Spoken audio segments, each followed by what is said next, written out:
everybody, welcome back to This Week in Comics. Today I'm going to be talking about Scorched. It is the Spawn team book that has come out recently. So without further ado, let's jump into it. Scorched number 31. So as I said, this is the team book for the Spawn universe that started in 2022.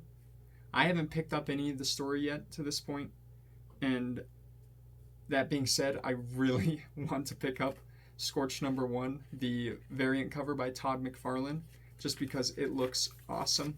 I just love his art a lot of the time, and that's a great piece.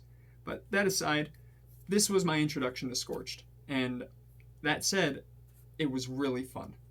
And full disclosure too, the only reason I picked up this book was because of the cover, and that's because it featured one of my favorite characters, and that's Haunt.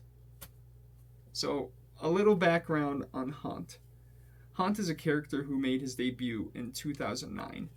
He's a hero that is a merged person of Daniel and his brother Kurt Kilgore.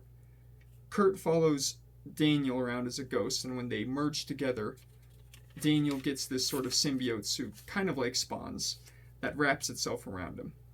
Daniel is a Catholic priest, and it follows as he looks into the murder of his brother Kurt, who was a secret spy involved with a lot of paranormal activity.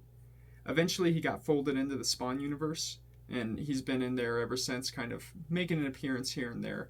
Some of the Spawn books that I picked up before I started picking it up regularly recently, I picked them up because it had Haunt on the cover, and that's because I just really like the character.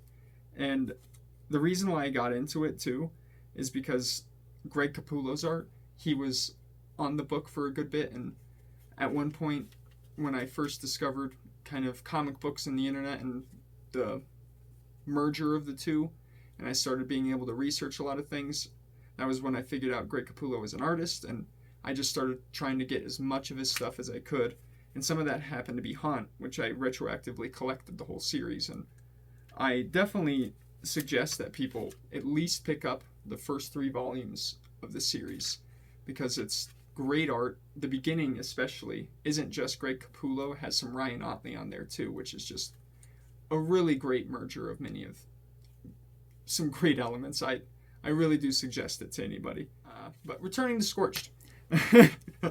This book was action-packed, and it follows She-Spawn, who has been coerced into working alongside Bishop, somebody who I didn't know about before the book, and she despises him.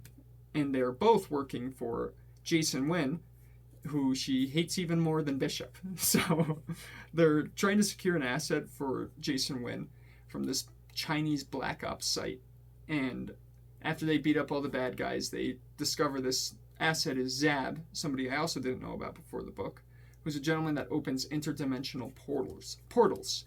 But on their way out of the facility, they're stopped by Redeemer, Haunt, and Overkill. So this issue was just awesome. The art was really good. It had some twists and turns and some good internal monologue, which really helped the story pacing, pushed it along really in a good way. And that whole thing where She-Spawn's talking about how she hates these two guys in different ways, it makes for a really fun time. Unfortunately, I can't really talk tons about the story, and that's because this is the first book I picked up. But that being said, I'm pretty darn interested in picking up the book, retroactively collecting it, even if just in trade form, and catching up with what's going on. My one criticism of the book I picked up is that Haunt doesn't appear in it except for one page. But anybody who's a comic book fan should know that the covers often aren't reflective of what's contained in the story, so it's not really a big criticism. But like I said, I'm definitely going to be catching up on this, and I suggest that anybody who just likes good stories, awesome characters, and no baloney does the same, because it's really fun. And if you want to comment with the video and interact with me, I'll gladly talk about the book, because one of the big reasons why I'm putting up these videos is because I like talking about comic books. So feel free to talk about it with me. But other than that, Thank you very much for watching, and I'll see you again next time.